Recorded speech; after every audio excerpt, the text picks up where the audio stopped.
Olá, pessoal, como estamos? Tudo bem? Estamos aqui de volta depois de, olha, eu não fiz as contas, mas talvez 5 meses, voltando para o nosso 59º episódio do Ciência Deriva Podcast. Como diria uma música da Zélia Duncan, o silêncio é tático. E nós ficamos assim, de forma silenciosa, porque mudamos algumas coisas sobretudo no nosso roteiro. E além do roteiro, uma pessoa nova está aqui conosco que eu já vou apresentar para vocês. Mas essa mudança não alterou a coisa mais importante e que já faz 5 meses que eu não falo, e toda vez que eu falo me dá uma alegria, que é que nós continuamos lutando incessantemente contra a entropia. Eu digo a ti que está ouvindo e já ouviu esse podcast algumas vezes, que o dia que você estiver ali na dureza da vida, mas querendo lutar, use esse bordão para ti. Não precisa falar alto, não. Pensa só pensa nele, às vezes já dá um empurrãozinho a mais para a gente continuar lutando. E sobre as nossas mudanças, uma das coisas é que nós temos agora um roteiro mais fixo, mais focado. Nós vamos fazer episódios temáticos. Então, por exemplo, nós vamos gravar agora 3 episódios seguidos falando sobre sustentabilidade. E eu já explico daqui a pouquinho qual vai ser o subtema da sustentabilidade deste episódio. E para falar da parte mais importante de todas é que o Guilherme Cavalcante, o Gui, ele, por motivos de terminar a faculdade, emprego, enfim, saiu do Ciência Deriva. Eu quero primeiro agradecer muito ao Guilherme. Eu estou tremendo aqui, vocês não estão percebendo, estou fingindo normalidade, mas estou tremendo nessa volta. Mas eu quero agradecer ao Guilherme de coração aberto por tudo que ele ajudou a gente e fez o Ciência Deriva ter o rosto que ele tem. E eu quero dar boas-vindas à Luana, que já está com a gente há quase 2 anos, se bobear, trabalhando, sobretudo, na parte do Instagram. Depois ela fez uma entrevista, não me lembro agora, bem, Luana, qual era o número dela, mas talvez 56, 57. E tá aqui, vocês vão perceber, sobretudo quem tiver. Ela é bonita no rosto e tem uma voz maravilhosa também, vocês vão perceber quem tiver no áudio. E ela já fez muita coisa também de gravação de Cultura Deriva. Então, Luana, que você seja muito bem-vinda e que, além Ciência a Deriva, agregue além da parte do Instagram, agora uma nova experiência para ti, que é gravar entrevistas. Então, muito obrigado e seja bem-vinda. Obrigada, Cadu. Nossa, eu estou um pouco nervosa, mas muito grata pelo convite. Agradeço ao Guilherme por essa confiança de me passar o posto dele. E acredito que hoje a gente vai conseguir desenrolar um pouquinho essa entrevista com esse roteiro, essas novas mudanças. Tenho certeza que o professor Henrique tem muito a nos ensinar com suas pesquisas, seus experimentos. E é uma honra estar ao lado da Nath. Perdão, da Nick. Faz parte do nervosismo do começo. Oi, gente, tudo bem? Prazer aí, professor. Já o Cadu vai fazer uma perguntinha que é de praxe da gente, né, a Globo Repórter, que isso não saiu do nosso roteiro, inclusive. Mas muito bom estar de volta, gente, muito bom. Agora com a Lu, acredito que vai continuar maravilhoso, né? Saudades, Gui, mas é isso, a vida segue, não é porque ele não gosta, né? Por nada, é justamente pelo que o Cadu falou, né? Vida que segue, é isso aí. E como o Cadu falou, a Lu é maravilhosa, então acredito que a gente vai continuar aí nesse ritmo. Mas muito bom estar de volta, eu tava com saudade desse olá, pessoal, como estamos? Tudo Gostou da bem? barriga do início, né? Exatamente. E vamos que vamos, gente. É isso aí. Maravilha. Agora, eu acho só para terminar, que a gente já precisa começar, porque agora temos um cronômetro que fica nos pressionando e faz lembrar da música do Cazuza, que o tempo não para. Que agora, pelo menos, Ciência Deriva, também na tela do podcast, ele está mais representativo do que ele é na parte interna. Tem muito mais mulher do que homem. Agora nós estamos aqui com 2 mulheres e um homem só. A nossa entrevista, voltando a ela, vai ser com o professor Henrique Ferreira. Meio a meio. Oi? Hoje meio a meio com meio. você. Hoje tá pau a pau, é verdade. 2 homens e 2 mulheres, é verdade. O professor, ele é docente da Unesp de Rio Claro, é um biólogo, ele vai se apresentar, a gente vai fazer a pergunta Globo Repórter para ele aqui, e aí ele vai falar um pouco sobre a carreira dele. E o tema chefe que a gente vai tentar conduzir ao longo da conversa é a relação da pesquisa e a sustentabilidade. Tá bom? Então, sem mais delongas, porque eu tinha 5 minutos para falar, deu 5 minutos. Então, vamos à pergunta Globo Repórter, que, assim como a luta contra a entropia, ela continua.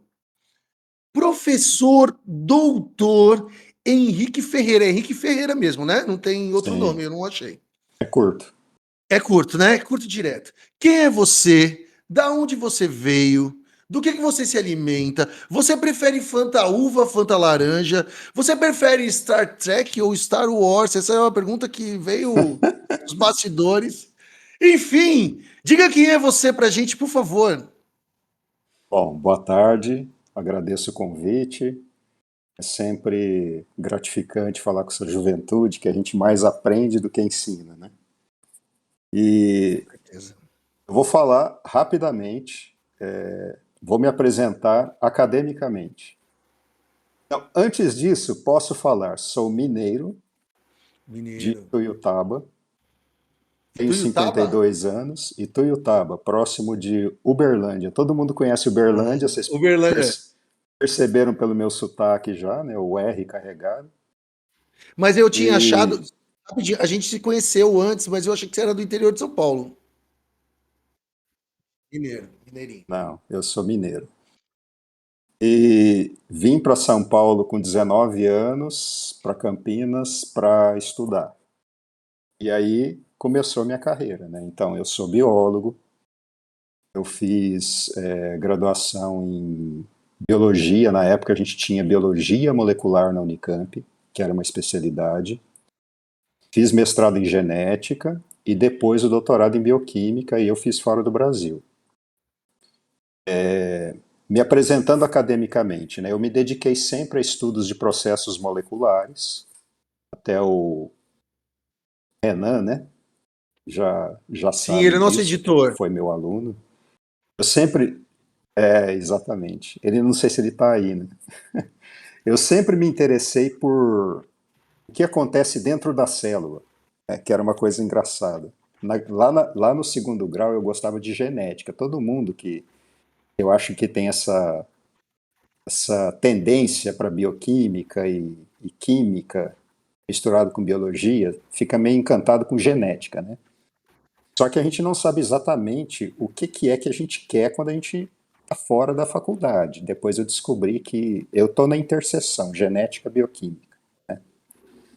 E sempre buscando, né, entender melhor o que governa a vida do ponto de vista de uma molécula. Porque é engraçado, a gente olha a célula, a gente olha um bicho grande, um Uhum. mamífero, uma planta, né?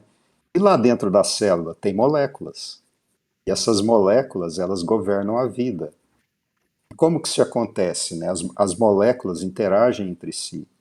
Existem forças internas que fazem com que elas se associem,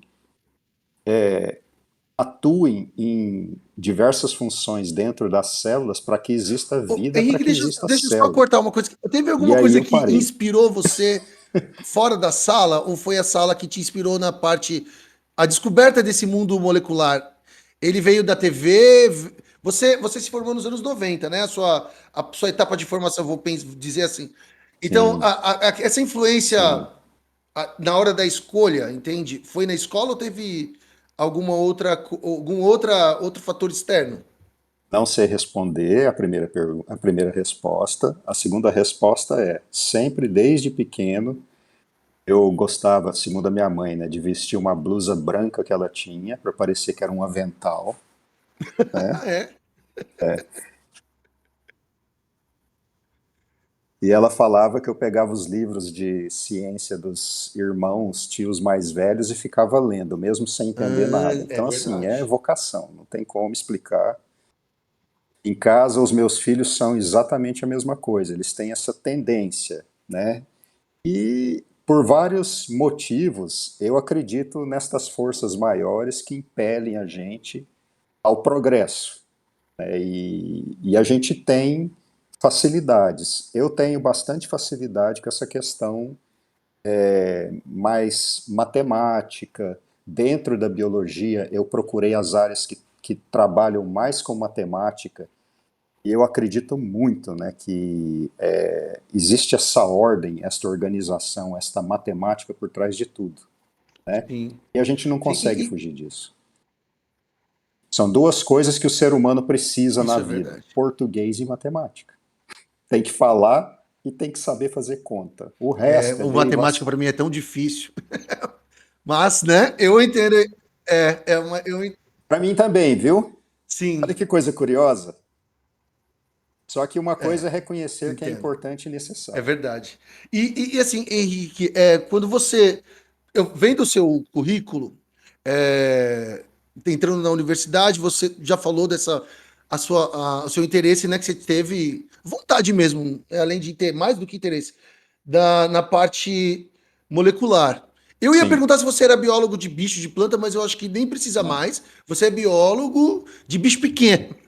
Se existe isso, acho que nem Não, existe isso, né?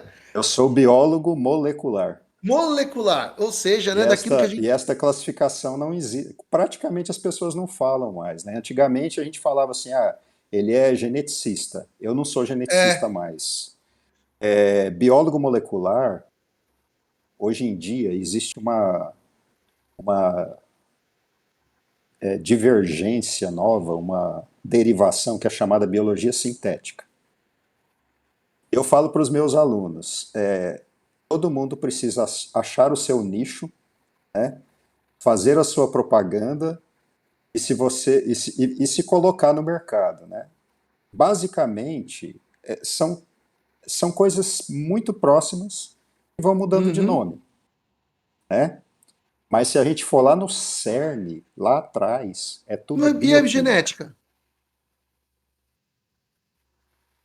A genética é a parte.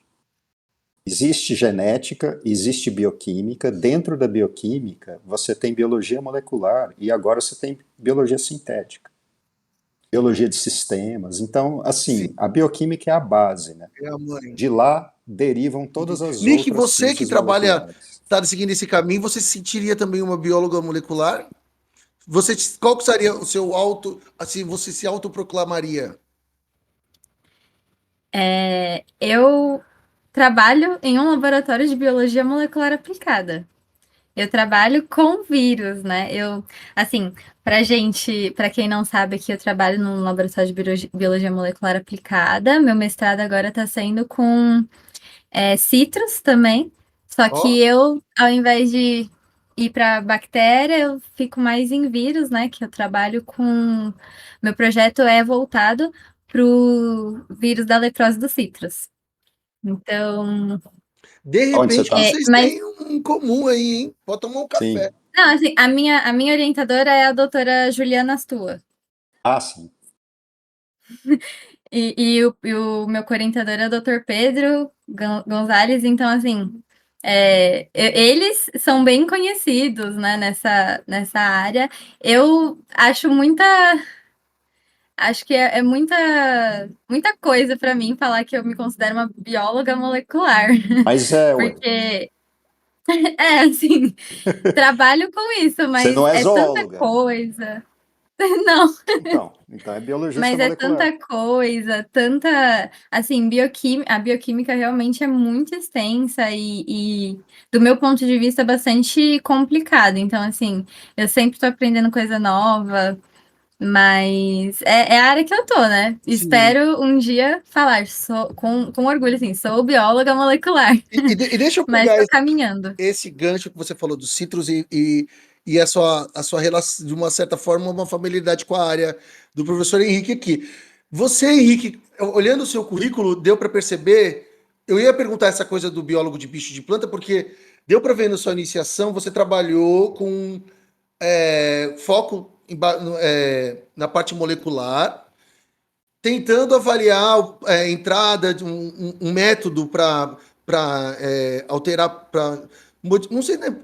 Era um método de permeabilidade de membrana que você poderia mexer nos plasmídios. Não vou tentar dar uma de entendida aqui, que eu não vou Sim, sim. conseguir.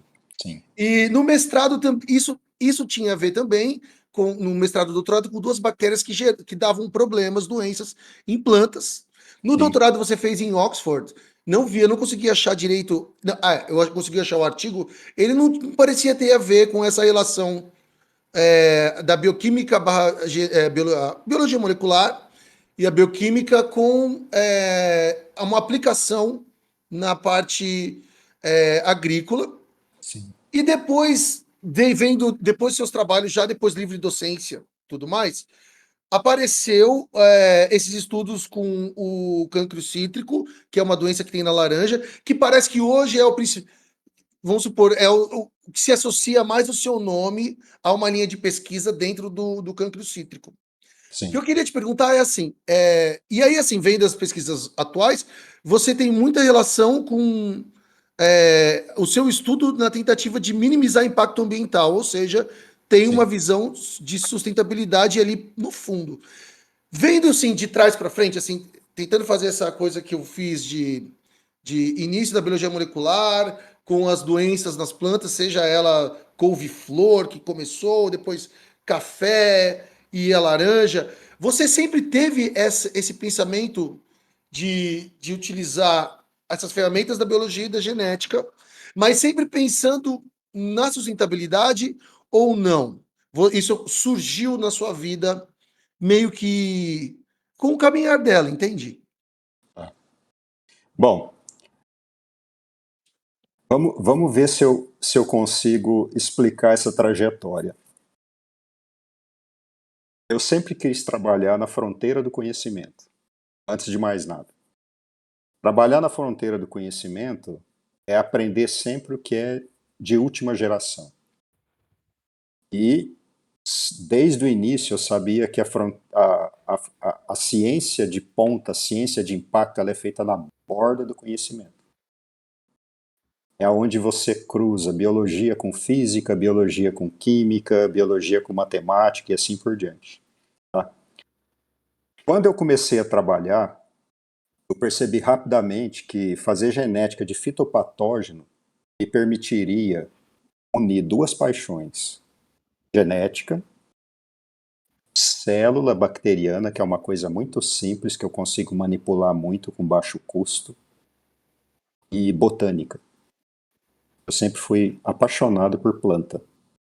Aí eu uni tudo: bactéria, célula, fácil manipulação, posso fazer muita manipulação numa bactéria, não posso fazer muita manipulação em células eucarióticas, eucariotos derivados, não só por Por questões custo. éticas, mas por custo, e na época, custo, é mais trabalhar com moléculas, bactérias, vai ficando mais caro, mais difícil, mais complicado, Entendi. dentro do conceito da biologia molecular, tá? Você pode fazer muita coisa com uma bactéria, menos com uma levedura, menos com inseto, menos com célula em cultura e muito menos ainda com cell-free, que a gente chama. Por exemplo, eu expresso muita proteína numa bactéria, menos numa levedura, menos numa célula de inseto. Em tubo de ensaio, com todos os componentes de uma reação de tradução, eu consigo fazer muito pouca proteína. Então, assim, para que eu pudesse manipular muito e aprender muito, eu escolhi bactéria, fitopatogênica para trabalhar com planta, e quando eu fui para Oxford, eu olhei sistemas moleculares, sistemas proteicos que regem alguns processos celulares essenciais. O meu foco de pesquisa, um dos, né, na verdade, é segregação cromossômica e divisão celular. Entender como é que a bactéria lida com o cromossomo dentro dela, lê o cromossomo, faz proteína, exerce funções. Saber isso me permite encontrar em algum momento fraquezas que eu posso explorar para a produção de Tipo, um passo, antibióticos. desculpa, só para entender, E algum nessa passo dentro desse trajetória, processo que vai gerar numa tradução ou numa transcrição, né, da proteína, o qual é isso, uma enzima que você pode barrar, qual seria uma isso. molécula que você pode desnaturar, ou Por seja, deixar quê? ela inviável para acabar o Isso. processo e ela morrer. Então, só para simplificar toda essa fala, né, porque eu acho que aqui a nossa conversa é mais descontraída, né? Imagine que eu explorei um processo em Oxford, segregação cromossômica, onde existem proteínas que só existem em bactérias e não existem em eucariotos. Divisão celular é outro processo essencial. Toda célula viva divide. Para crescer, ela tem que duplicar o material genético, aumentar de tamanho e dividir. Nós sabemos que nestes dois processos, segregação cromossômica e divisão celular, existem proteínas únicas de bactérias. São excelentes alvos para serem explorados para desenvolvimento de antimicrobianos, químicos, compostos. Por quê? Porque quando você acerta uma proteína dessa, baixa possibilidade, embora exista, de você produzir toxicidade para o hospedeiro, que somos nós, que Você são vai as plantas, os animais. Então a lógica é essa. Exatamente, a gente tenta. E aí, quando eu fui contratado em 2009 como professor assistente, foi o nosso primeiro artigo mostrando que a gente tinha descoberto um inibidor de divisão celular bacteriana. O problema é que ele pega várias bactérias, não é só a bactéria do cancro, né?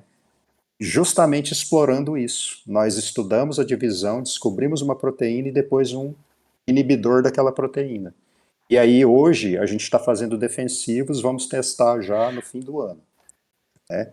Só que aí esta foi a primeira geração que eu falei para vocês de defensivos químicos, né? Depois a gente continuou evoluindo, procurando o quê? Aí entrou, a partir de 2010, a questão da sustentabilidade. Este composto que a gente descobriu, ele já era melhor do que o que se usa até hoje, que é o cobre. O cobre, ele é usado desde a era medieval. Tá? Continua sendo usado como o melhor bactericida, fungicida, defensivo agrícola. O problema do cobre ele é um metal pesado, ele acumula no solo, ele contamina a água, ele pode ser tóxico para a própria planta, para outros organismos do ambiente. E vai chegar o momento que já existem países que não aceitam mais comprar suco de laranja ou importar fruta que tenha sido tratado com cobre. Na verdade, não com cobre, perdão. Mas com alguns defensivos, tem países que falam, não quero vão ter mais. cobre na sua Vai chegar o estrutura. momento que nós usamos o cobre, mas não a quantidade que se coloca na lavoura. O interessante, A quantidade que se põe na lavoura. o interessante, Cadu, é que Pode ele falar. respondeu uma das minhas perguntas, que era justamente como essas alternativas que ele desenvolve se comparam com os defensivos convencionais em termos de impacto ambiental. Então, a fala dele trouxe Sim, muito essa sim, resposta à minha pergunta. Professor Henrique, eu vou aproveitar o sim. gancho só para te perguntar em relação ao agrotóxico, ou o agronegócio, perdão. A gente sabe que a sustentabilidade em termos de sustentabilidade agrícola em termos de questão alimentar, da agricultura alimentar, ela é uma das pautas do agronegócio e esse agronegócio ele é frequentemente apontado como um desafio para essa sustentabilidade. E eu me questiono e aproveito esse momento com o senhor para perguntar como a ciência ela pode ajudar a equilibrar essa produção agrícola e essa preservação ambiental. Bom, eu acho o seguinte, a ciência, ela é a nossa arma, a nossa condição de gerar conhecimento, né? Um grande exemplo foi a última pandemia, onde no desespero você corre para a ciência, no desespero você vai correr para quem tem o conhecimento. Seja médico, engenheiro, seja lá quem for. Claro, a ciência atrás do profissional de frente é ela, e isso eu vou falar o que o meu orientador de doutorado falou para mim. Tá? Eu vou responder com a fala dele, que me marcou. São falas que marcam, né? O meu papel é gerar conhecimento, porque quem gera conhecimento, quem tem conhecimento tem poder. Quem tem conhecimento tem alternativas, você abre um leque. E para quem é biólogo, só existe evolução com diferenças. Diferença não é mais, menos, melhor, pior. Não. Variabilidade. Diferença é variabilidade. Variabilidade genética significa você pode se adaptar. Tá? Então, a ciência é isso. Com a ciência, a gente gera conhecimento. Com a ciência, ciência básica, gente, que nenhum governo gosta muito de apoiar, né? Ele apoia quando é conveniente para ele.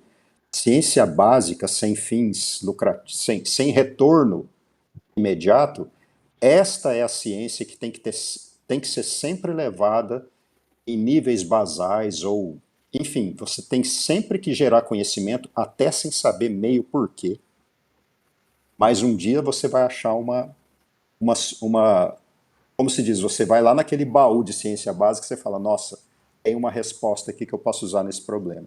Então, assim, a ciência deve estar sempre à frente dos problemas, gerando conhecimentos novos, gerando ferramentas, subsídios, para que no momento de desespero você tenha a resposta rápida.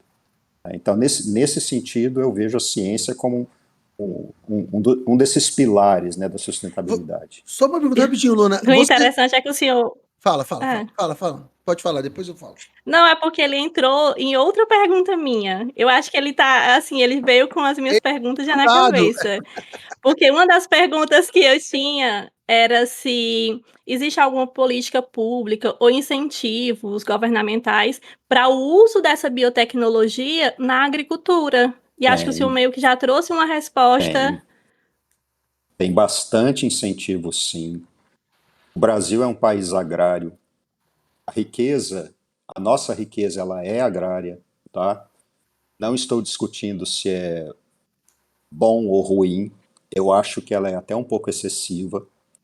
Eu acho que a gente deveria reaprender, dentro da sustentabilidade, a produzir melhor, distribuir melhor e consumir com mais consciência, tá? E isso eu aprendo com vocês mais jovens, que aceitam pagar um pouco mais por algo melhor. O meu filho é assim, né? Não só visar o lucro, né? Mas por ser um país agrário, boa parte dos nossos investimentos no Brasil são no agronegócio. Isso é uma verdade. Isso que você falou é uma verdade, tá? Tem muito incentivo, sim. O Brasil luta forte mesmo, para melhorar as questões de cultivo, produção de alimentos e, de forma geral, segurança, né? Somos muito aquém ainda em distribuição, a nossa logística é péssima, mas não é só o Brasil, isso é mundial, né? Agora, o consumo é um problema.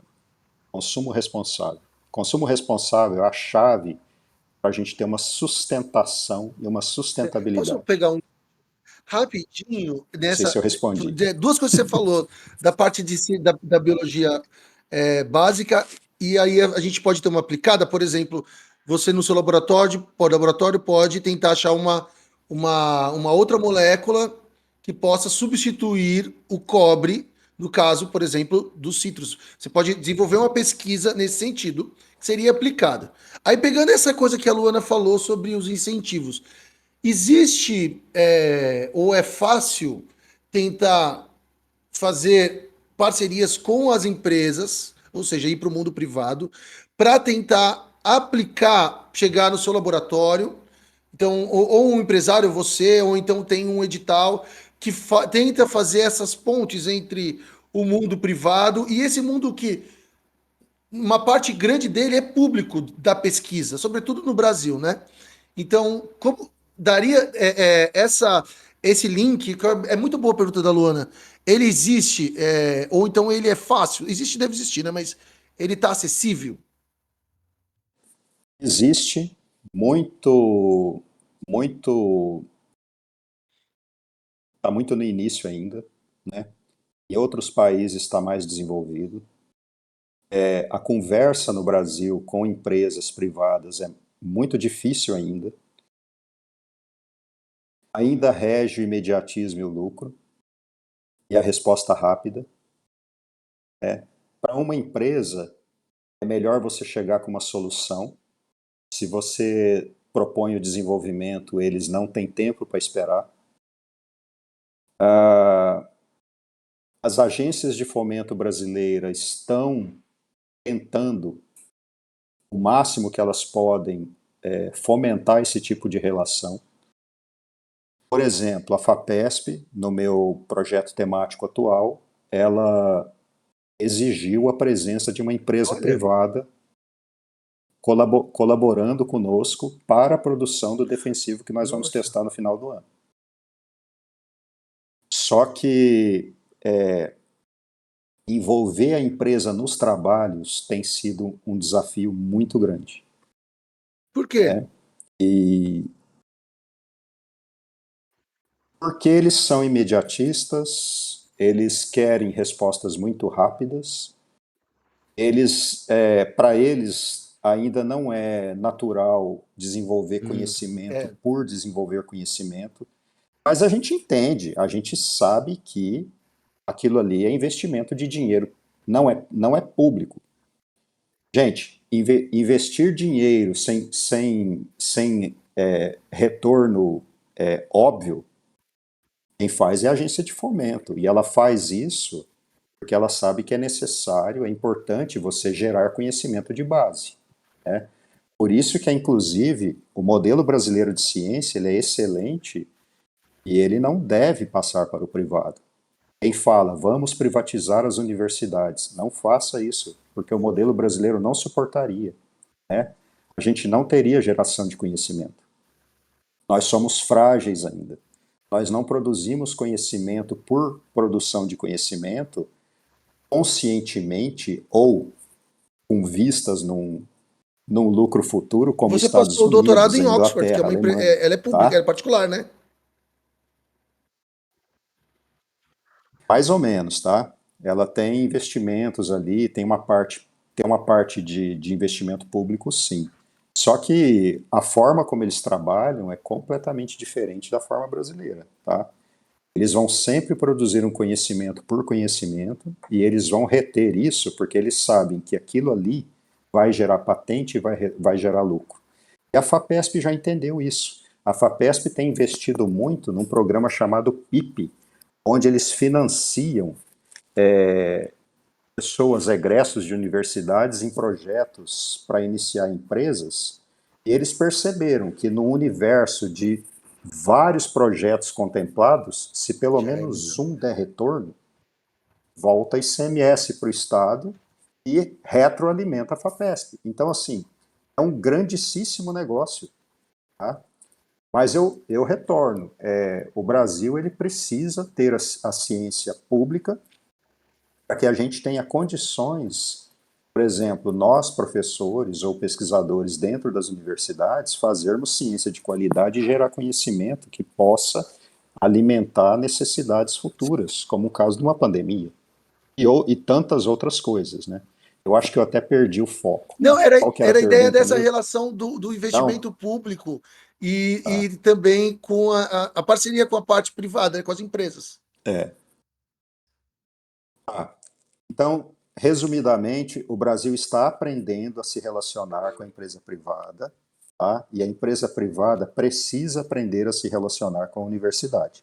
Isso acontece mais fora do Brasil, no Brasil ainda não. Há muito Deixa incipiente. Professor eu Henrique. pegar o gancho rapidinho, Pode só pegar para eu aí. não perder essa pergunta, porque falando desses três pilares, né, o governo, a empresa privada, né, e as universidades, e como você também colocou que, né, a ciência é um pilar importantíssimo, e eu acho que, na verdade, isso é indiscutível, mas eu queria saber, assim, do seu olhar, como você vê esses três pilares juntos? Você comentou que entrou na graduação nos anos 90. Como você vê isso de lá para cá? Se você vê, principalmente, acho que a pandemia foi esse estopim, talvez, né, da ciência e de realmente, não só a empresa ou o governo, mas a população no geral, enxergar a ciência da forma que ela é, que é muito importante e sem a Sim. ciência as coisas não andam. Mas eu queria saber se você enxerga esse essa crescente mesmo, sabe? Nesses 3 pilares andando junto. E se enxerga, se você acha que é uma coisa mais exponencial, tipo, realmente deu um boom, ou se você acha que ainda é passinho de formiga, sabe? Tamo chegando lá, mas ainda falta muita coisa. Pra ciência, no geral, ser reconhecida como esse pilar importante, junto com essas outras duas, esses 2 outros pilares. Eu vou te responder com uma coisa que me marcou muito. Eu fui ao supermercado há, eu acho que mais de ano atrás. E foi mais ou menos na época da pandemia, né? As pessoas iam muito ao supermercado, eu acho que era só o que a gente podia fazer, né?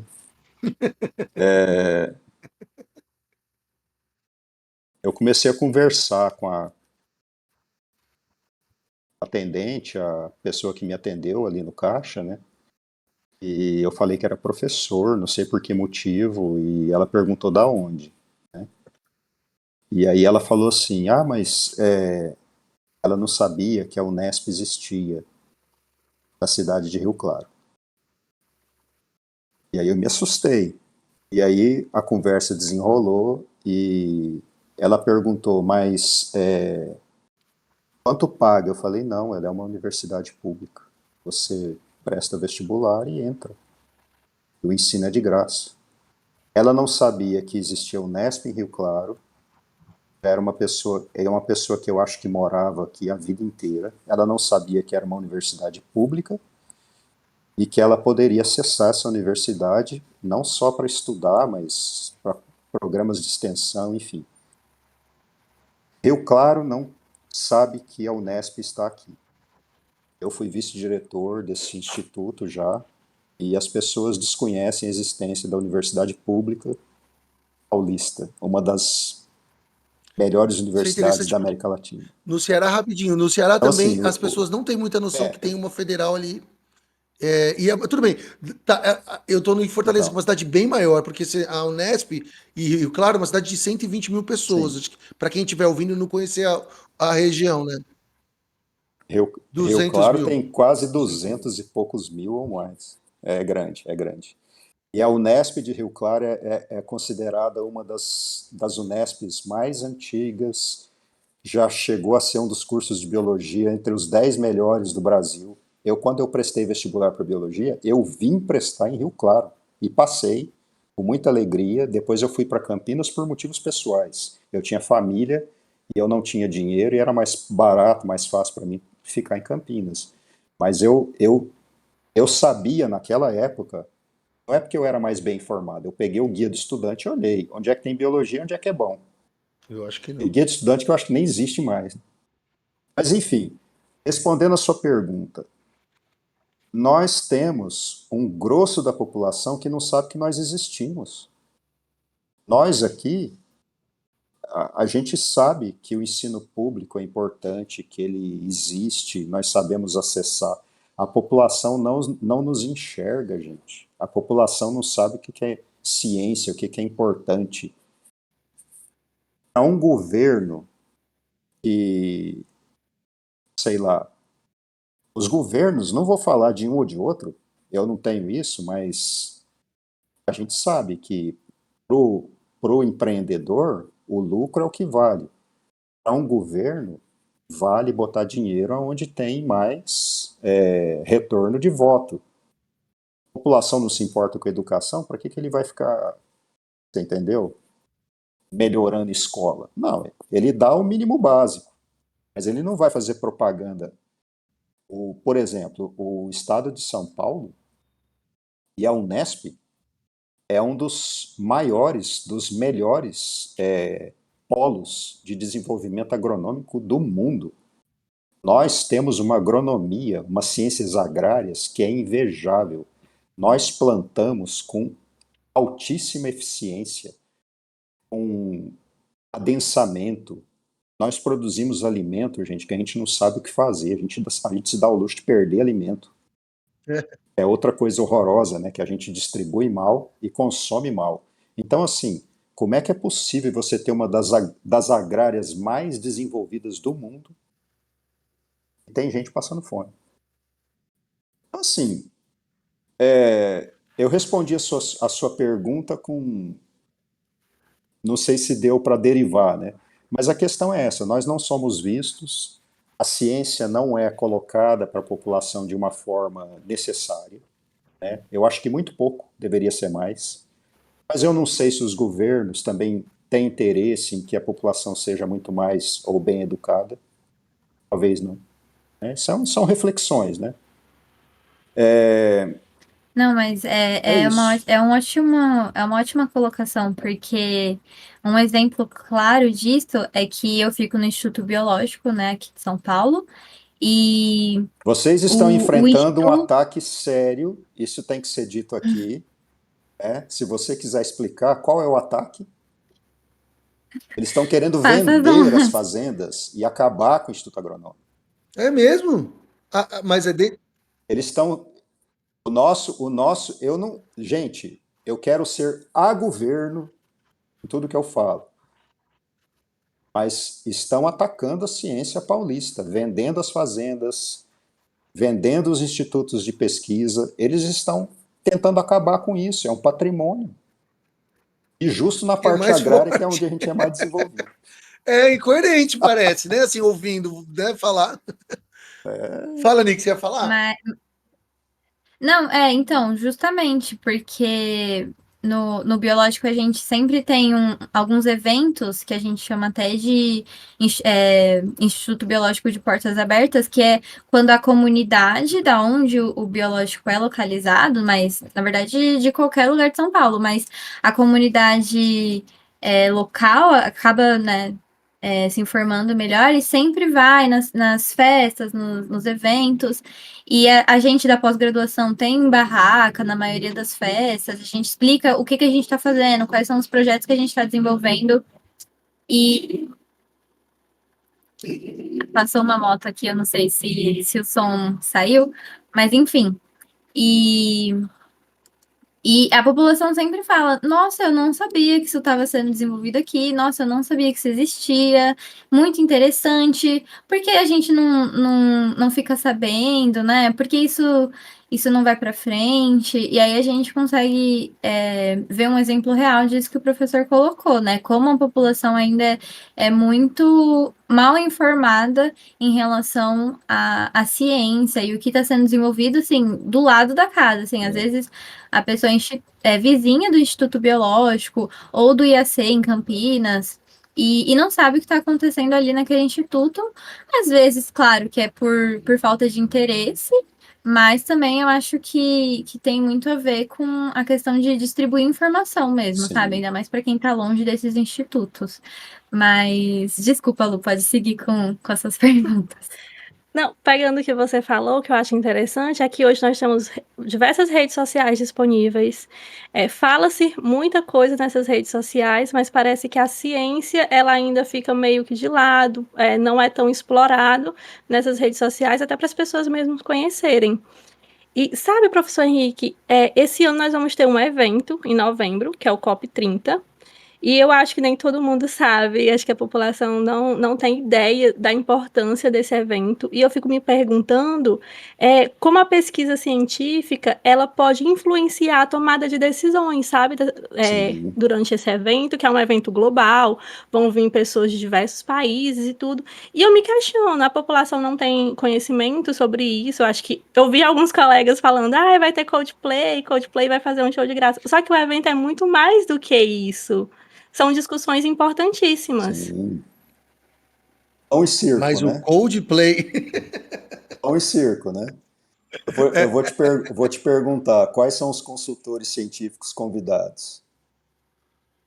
Eu não sei. A população, gente, a população tem que começar, mas isso é um processo bem longo, é um trabalho de formiguinha, e a gente muda o mundo mudando o ambiente à nossa volta.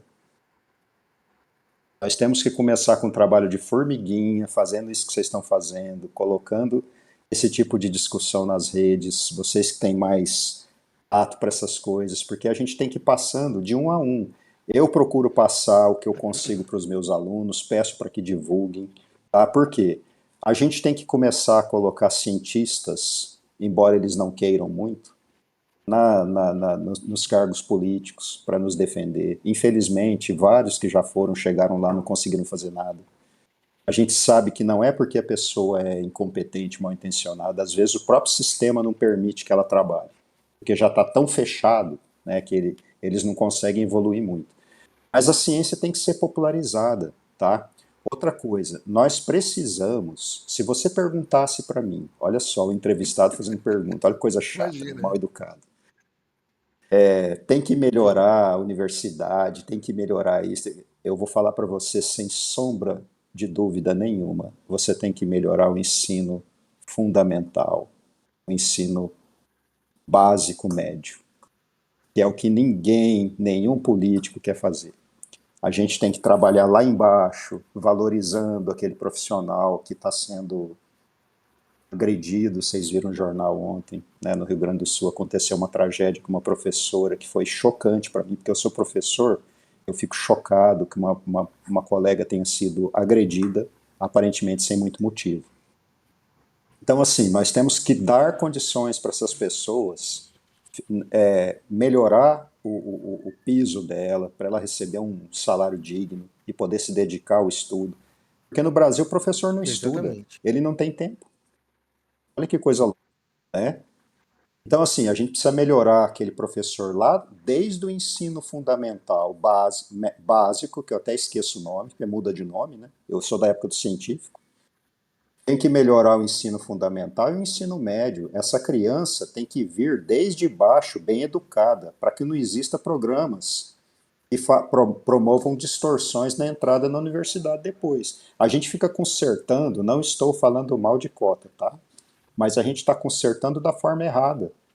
A gente tem que investir na formação lá embaixo para que todos tenham iguais, conforme a Constituição, iguais condições de entrar no ensino superior. Né? E voltar com a escola técnica. Nós precisamos de escola técnica, por que não? Tem gente que quer ser técnico e o Brasil precisa de técnicos. O problema mundial é falta de mão de obra especializada. Não é você não precisa de 500 engenheiros, você precisa de 2, 3, mas você precisa de apoio de trabalho. Né? Então, assim, quando a gente realmente quiser fazer direito, melhorar o ensino para a pessoa desenvolver, porque não é na faculdade que ela vai aprender a ser gente, aí vai melhorar mais. Sim. Né?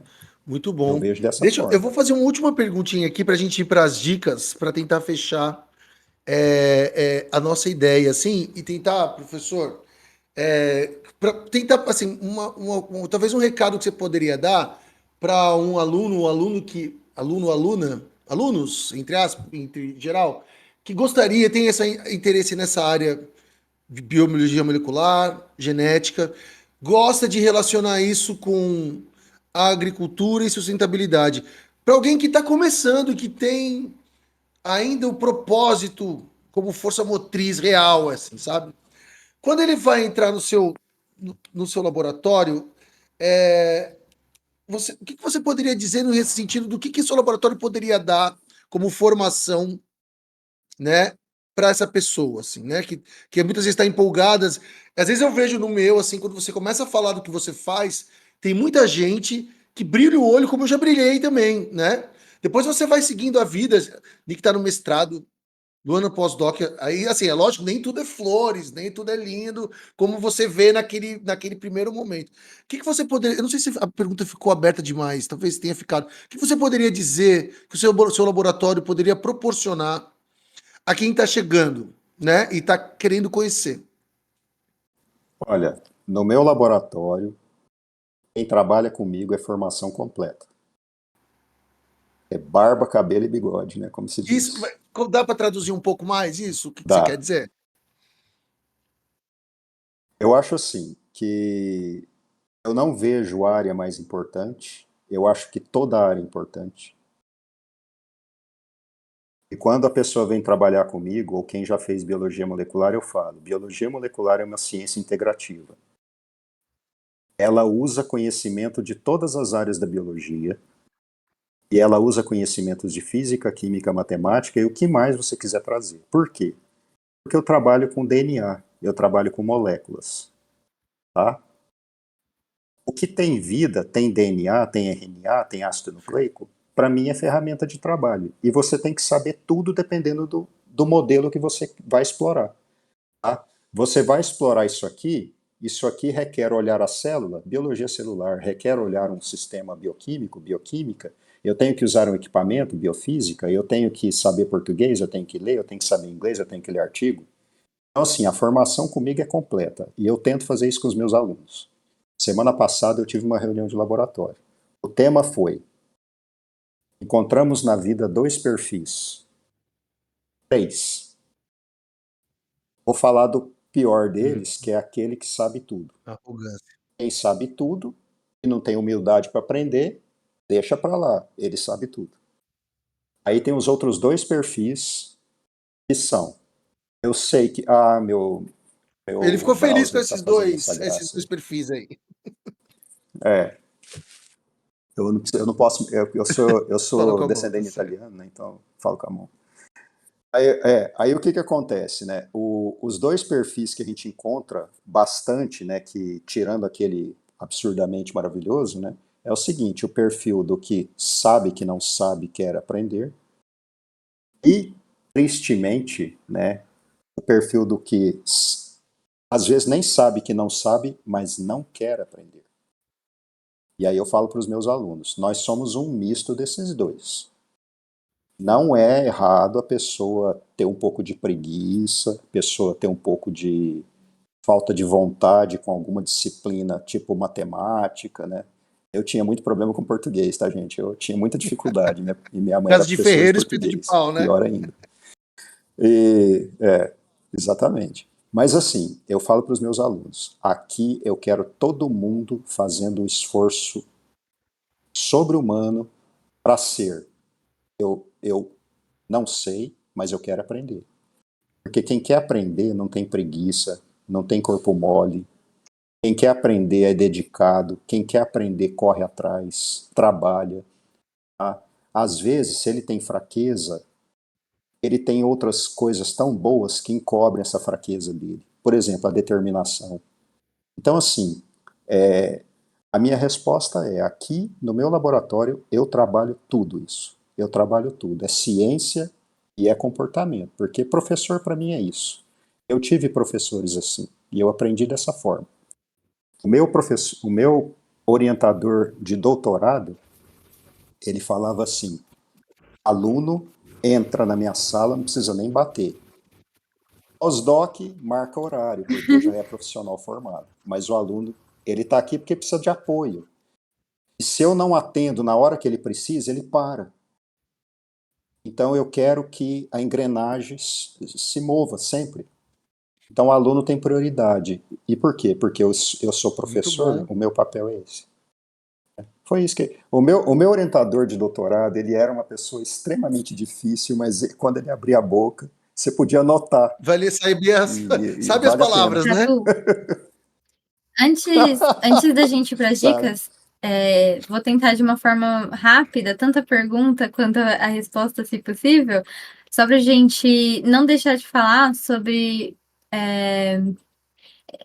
o controle biológico no Boa, boa. geral, né? Mas assim, quem eu queria saber qual área, se eu posso dizer assim, você recomendaria para alguém que quer ingressar, mais na fito, né? Vamos colocar mais na fito, nessa área, assim, pensando em sustentabilidade, porque eu acho que seria muito bom a gente falar um pouco sobre o controle biológico. Ele vem crescendo, né, ultimamente, e até nos bastidores a gente comentou sobre os bacteriófagos, né? Enfim, só rapidinho antes da gente ir para as dicas culturais. Bom, eu, eu meio que respondi dizendo que eu não tinha preferência por área, tá?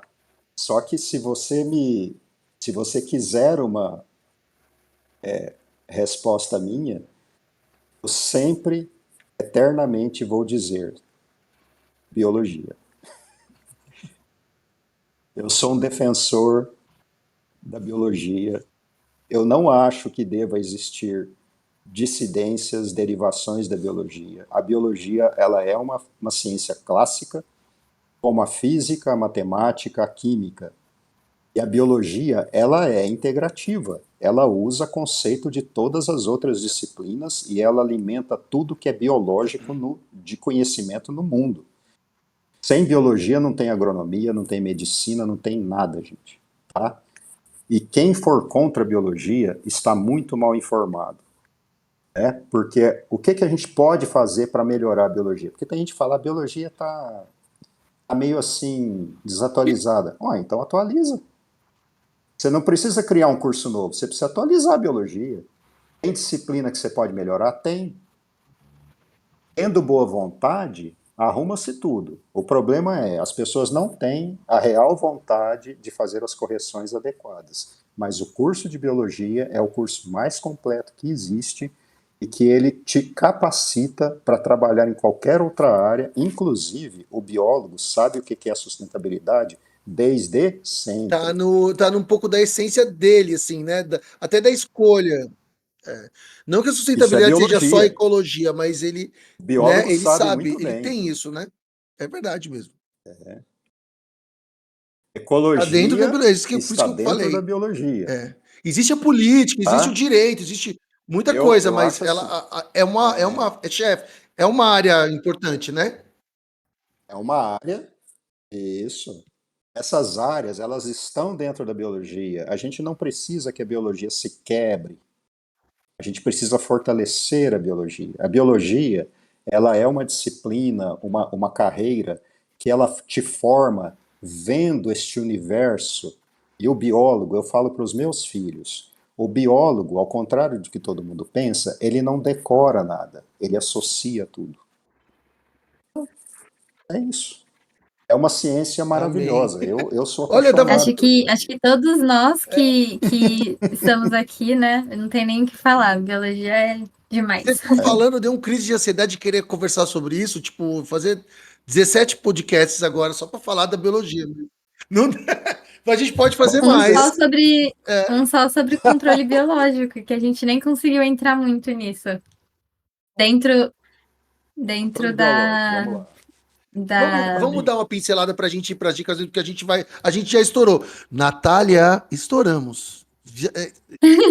Vai lá. Só para a gente dar um plá, porque eu acho que é importante, né?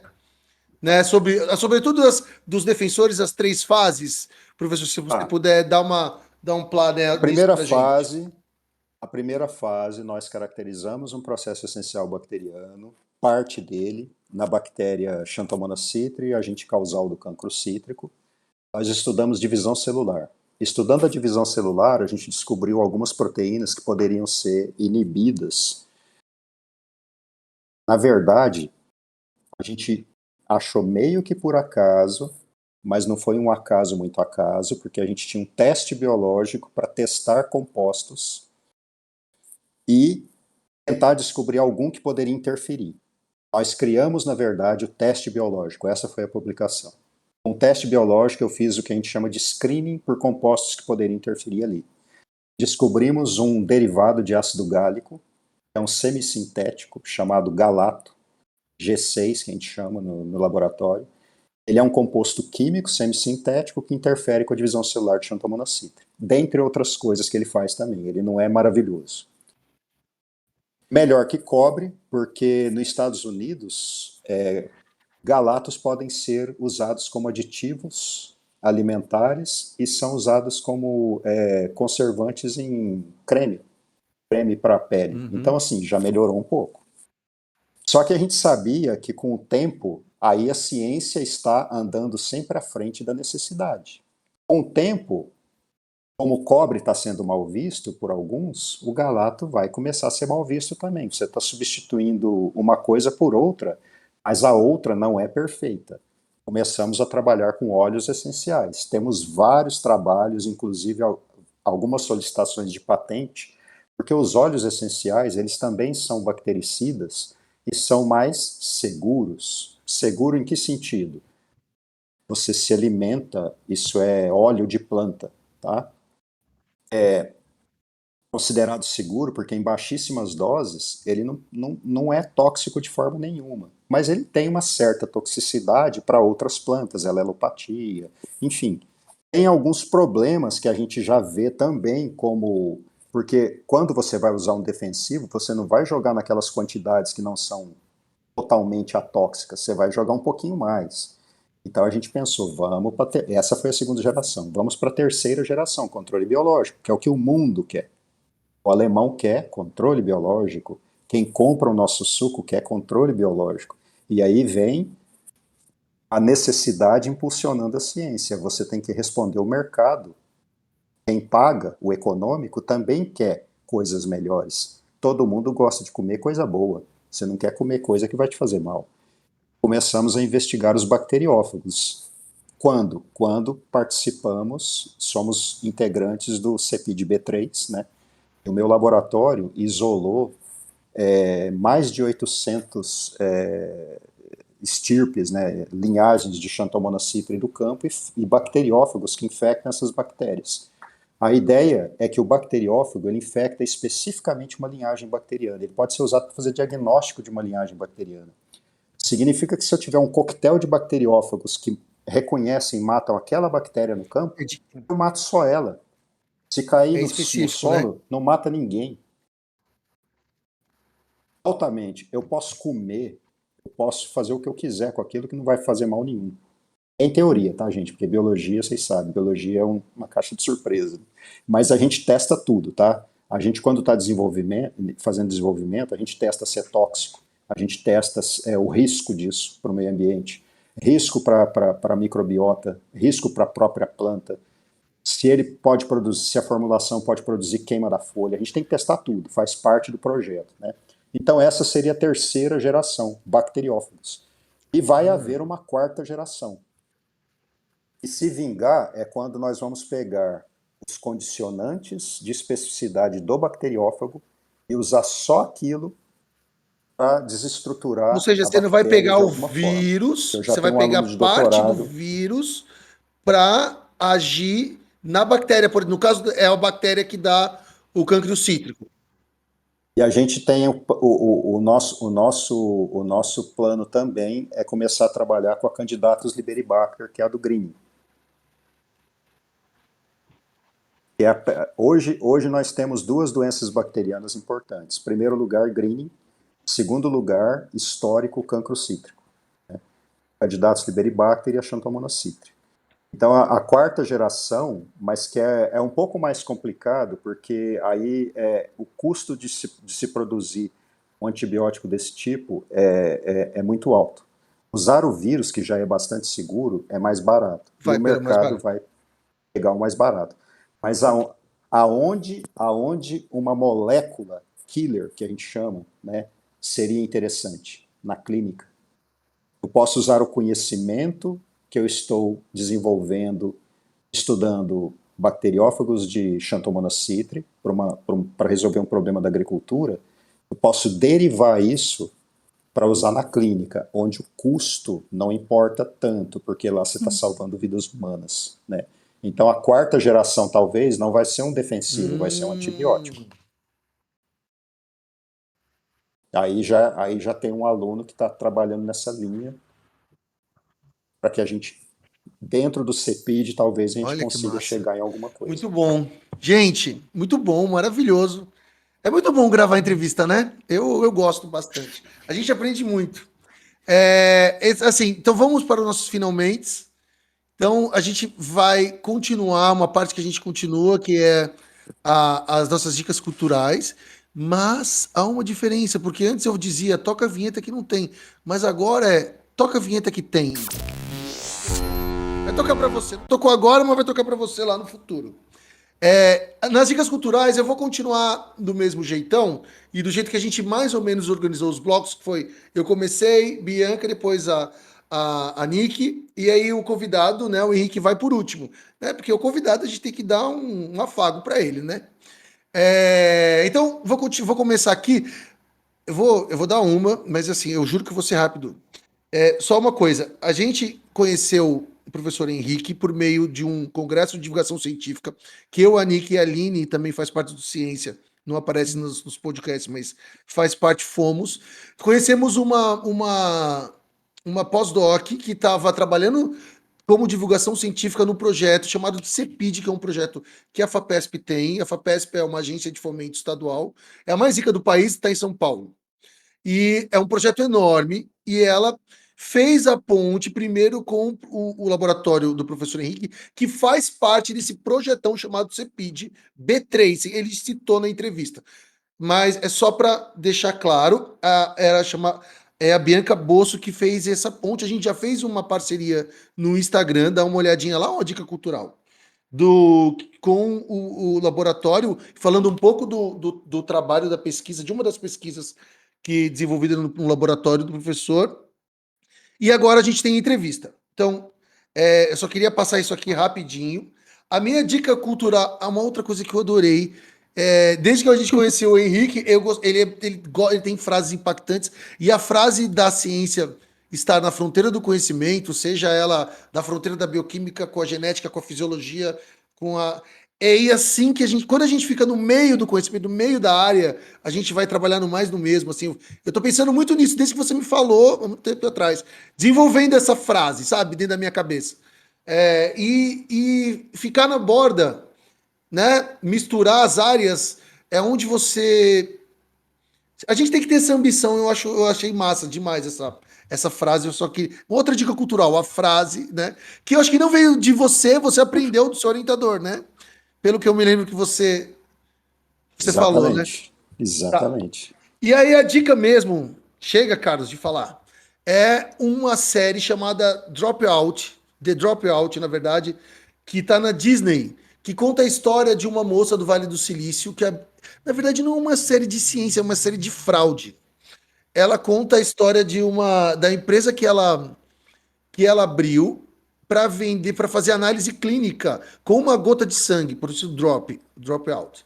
E só que ela era tudo mentira, assim, ela não mostrava as coisas, só que ela vendia, né? O gogó, o poder da fala.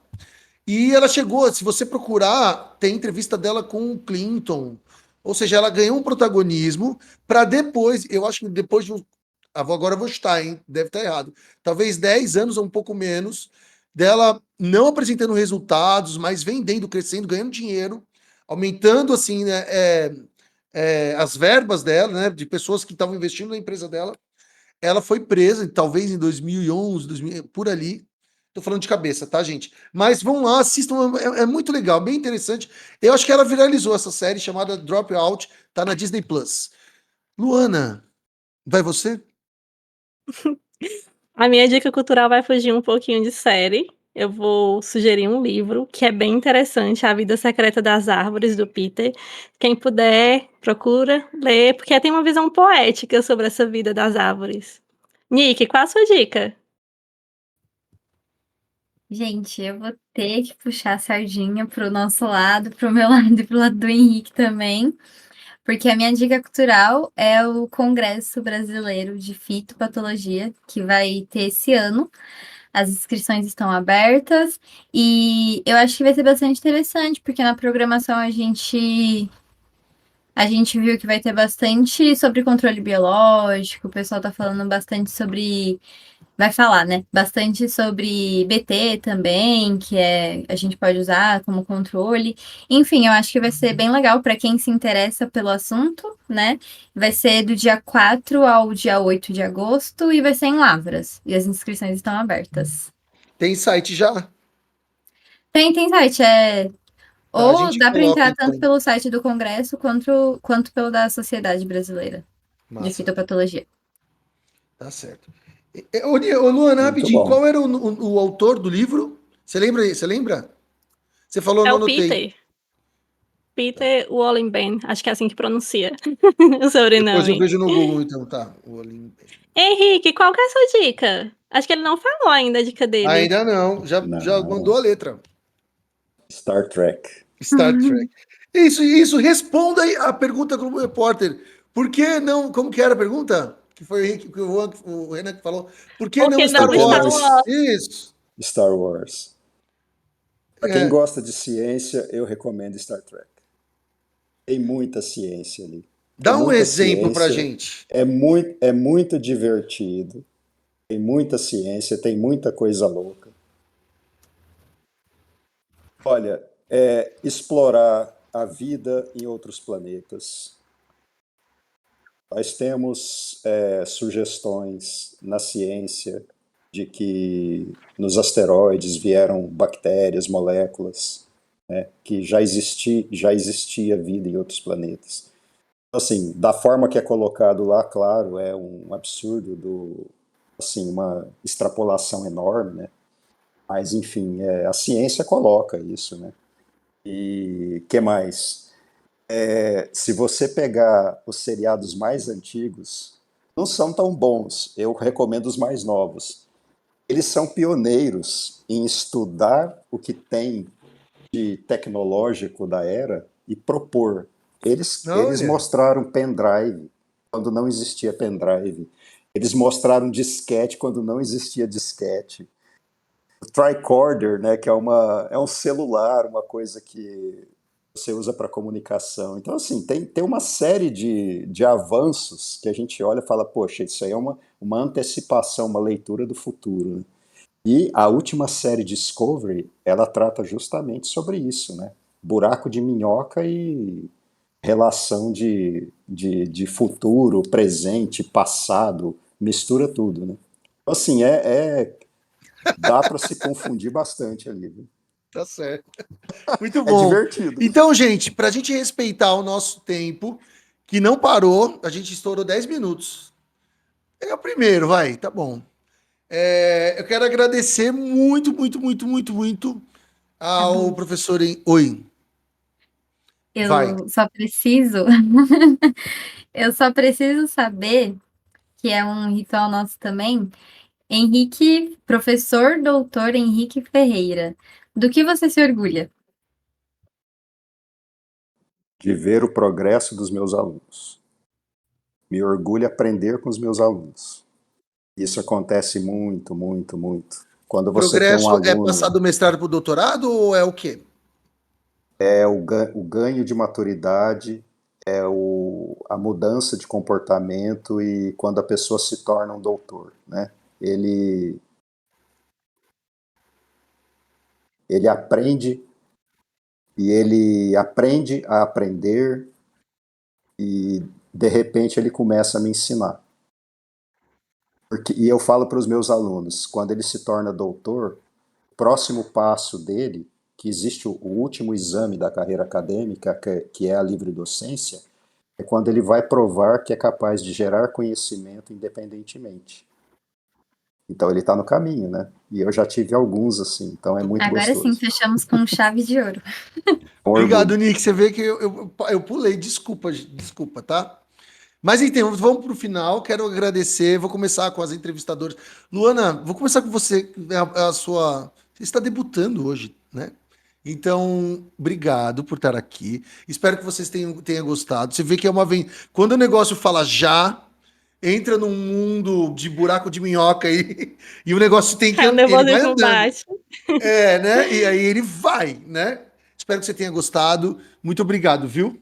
Espero que seja a primeira de muitas. Obrigada, Cadu. Obrigada, Nick. Gratidão, professor Henrique, por essa aula, que realmente foi uma conversa tão gostosa. A gente aprendeu tanto. Obrigada. E o senhor está convidado a retornar sempre que quiser. Com certeza. Nick, Eu muito agradeço, obrigado. só convidar. Obrigada, gente. Foi ótimo. Eu sou suspeita a falar, né? Porque tô nessa área aí, biologia molecular é realmente minha paixão. Mas agradeço muito, foi ótimo. Acredito que em outras oportunidades, outros temas, o professor Henrique está mais do que convidado, né, a voltar, porque realmente a gente tem bastante a discutir quando a gente entra nessas questões ambientais, questões da própria biologia molecular, enfim. Mas foi muito bom, foi muito gratificante. Obrigada, Cadu, Luana e professor Henrique. Henrique, muito obrigado, viu, por ter topado. Muito obrigado, na verdade, por abrir as portas do seu laboratório e confiar no nosso trabalho de uma certa forma, viu? Muito obrigado mesmo, não só pela entrevista. Obrigado. Muito obrigado, eu que agradeço, gente. Então tá bom, gente. Então encerramos aqui o nosso novo, mais aventureiro, como sempre, 59º episódio do Ciência Deriva Podcast. Próximo episódio será também sobre sustentabilidade, mas voltado para o din-din, área econômica. Espero que vocês gostem. Ah, o Guilherme falava, vou ter que fazer aqui. Curta e compartilha, comentem, façam as palavras com C, as palavras com A, com B, com D. Aquelas que, assim, as palavras que vão ajudar a gente a impulsionar. Não ficar parado, tá bom? Pelo amor de Deus. Que vão Porque a ajudar gente a precisa ciência a ser disseminada, né? disseminada, exatamente. Tá bom, gente? This 5 stars, como dizem por aí. Tá bom? Gente, muito obrigado e até a próxima. Este foi o podcast Ciência à Deriva, com a apresentação de Nicole Laurindo, Cadu Tolucci e Luana Mateus. O roteiro é feito por Natália Martins e a edição fica com Renan Carvalho e Matheus Moura. O Ciência à Deriva é um projeto vinculado à Unesp de Rio Claro e à Universidade Federal do Ceará. Muito obrigado e até a próxima!